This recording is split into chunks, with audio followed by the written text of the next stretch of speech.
এখন অপর্ণা আর্যর দিকে তাকাতেও পারছে না ঠিক করে।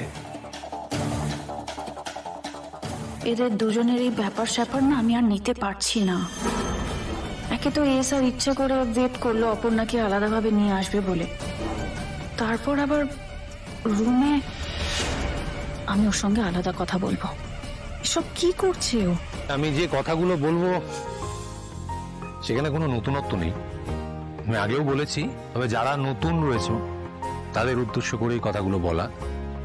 আমরা প্রত্যেক 6 মাস অন্তর অন্তর ওই অফসাইডে আসি, তাতে অনেকগুলো সুবিধে হয়, কিছুটা রিলিফ পাওয়া যায়। অবশ্যই কাজের থেকে কিছুটা রিলিফ হয়।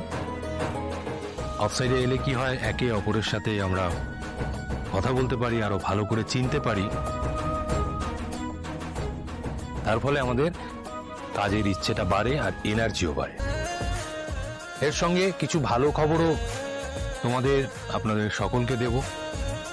আমাদের কোম্পানি নতুন একটা শাড়ি লঞ্চের ব্যাপারে ভাবছে, যার কমফর্ট অনেক বেশি এবং বর্তমান সময়ের সঙ্গে স্টাইলের দিক থেকে। এরপরে রয়েছে টেলিকম কোম্পানি, টেলিকম প্রজেক্টের ওপরও অনেক চিন্তাভাবনা রয়েছে, যাতে আমাদের যোগাযোগ ব্যবস্থাকে আরো উন্নত করতে পারি। তবে সেটা এখনো রিসার্চের জায়গাতেই রয়েছে। এরপরে রয়েছে হাউজিং প্রজেক্ট, আর সেটাও আমার মাথায় রয়েছে।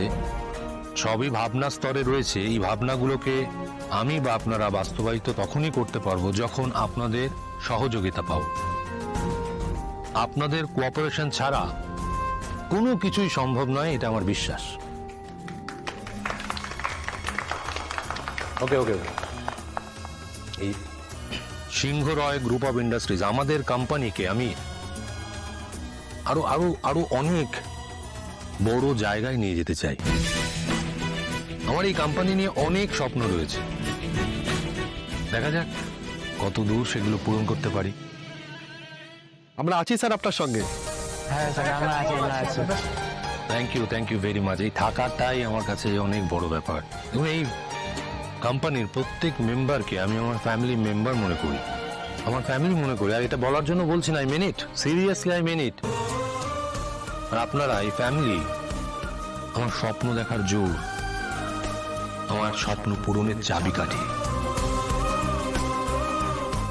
তবে একটা কথা বলতেই হচ্ছে যে একটা ফ্যামিলিতে থাকলে যেমন ঠোকাঠুকি হয়, ঝামেলা হয়, মনোমালিন্য হয়,